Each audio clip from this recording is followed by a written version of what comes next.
This video is going to give you some information about your midterm exam and your final exam. Be sure you check your syllabus and your course schedule for the dates of these exams. They are important. They're also, like the research paper, worth 25% of your grade.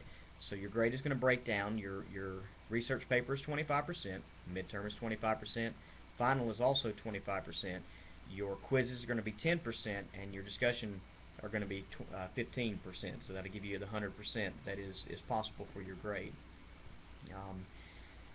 I have tried to do all that I can to give information to you, and if you put forth the effort to learn it, you're going to do well on this midterm and the final. First of all, I want to go ahead and clear up any kind of dread you may possibly have related to the final. It is not cumulative.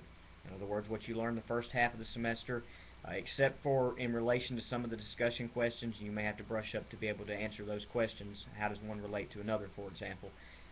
You're not accountable for that information anymore. So once you learn what it is for your midterm, you don't have to go back and restudy that. Matter of fact, the practice quizzes at that point will be shut down. You just pursue the information for the final. Your midterm and your final exam will be to varying lengths. Expect about 2 to 3 hours for each one as you take the course, depending on how quickly you read and that sort of thing. The majority of the questions will be multiple choice or objective answers.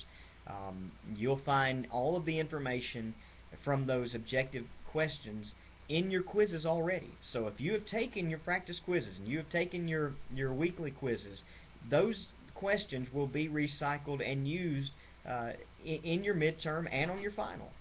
The study guides are there. They provide the vocabulary, the concepts that I want you to know. If you know the discussion questions, if you know those concepts and those ideas on there, you're going to know what's on your final. There are no surprises. There'll be some extra credit questions that you can answer if you would like to, but there are no surprises. You will know exactly what is on your midterm and your final. It is imperative that you prepare, and don't wait till the last minute to do that. Try to do your study guides and brush over them every week. Maybe take a practice quiz or two every week just to kind of keep the information fresh. But these are not going to be difficult. They will be long, but again, I've given you that information ahead of time. I expect that you will do well.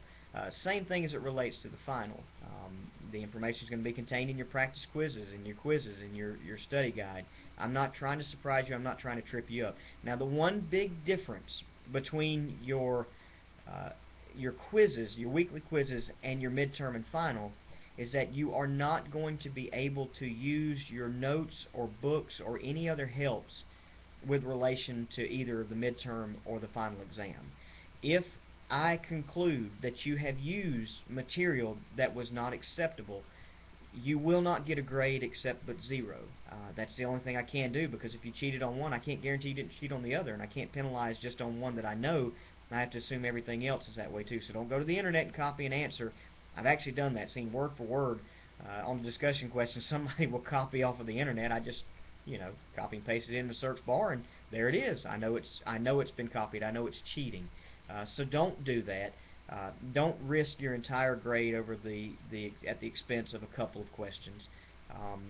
These quizzes are important. These exams are important, and they're designed to help assess where you are, and they're a greater part of your grade. So if you have any questions, ask them prior to the exams. Try to make sure that you allow adequate time to complete the exams before the deadline, and I know that you'll do well. If you put forth the effort, I know you'll do well.